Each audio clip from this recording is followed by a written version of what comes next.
Hello കൂട്ടുകാരെ, ഒരു മാങ്ങാച്ചാർ ഇടാനാണ്. അതിന് പച്ച മാങ്ങ കഴുകി എടുത്ത് വെച്ചു.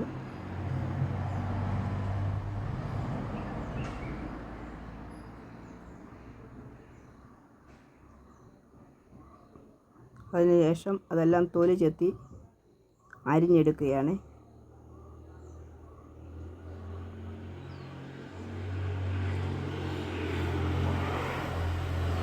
അരിഞ്ഞ ശേഷം ഒരു ശകലം ഉപ്പിട്ട് ഞാൻ ഒന്ന് ഇളക്കി വെക്കുന്നുണ്ട്. ഒരു 10-15 മിനിറ്റ് ഞാൻ ഇളക്കി വെച്ചു. അതിന് ശേഷം കടുക് പൊട്ടിച്ച് അതിനകത്തോട്ട് മുളക് പൊടിയൊക്കെ ഇട്ട് ഒന്ന് വഴറ്റി ഒരല്പം കായും ഉലുവായും കൂടെ പൊടിച്ച് ചേർക്കണം അച്ചാറിന്. ആ പൊടിയെല്ലാം കൂടി ഇട്ട് ഇളക്കി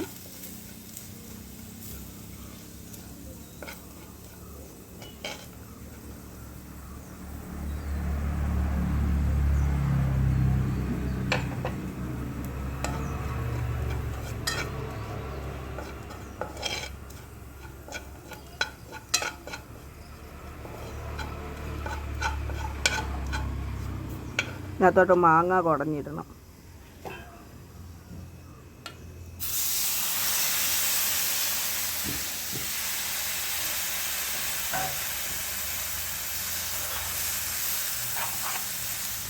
ഇഞ്ചിയും പച്ചമുളകും ചേർക്കണം, വെളുത്തുള്ളി, പിന്നെ കായവും ഉലുവായും കൂടെ, അല്പം ഉലുവ മതി, അത് പൊടിച്ച് ചേർക്കണം. ഞാൻ ആ മുളക് നന്നായിട്ട് മൂത്ത് വന്നിട്ടുണ്ട്. അതിനകത്തോട്ട് മാങ്ങ കുടഞ്ഞിട്ട് ഒന്ന് ഇളക്കി. വേണ്ടവർക്ക് അല്പം വിനാഗിരി കൂടെ ഒഴിക്കാം.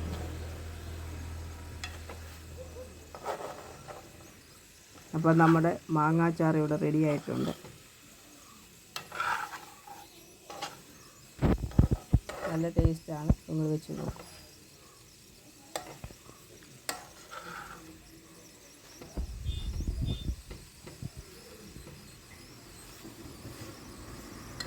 പെട്ടെന്ന് ഉണ്ടാക്കിയെടുക്കാം ഇങ്ങനെ.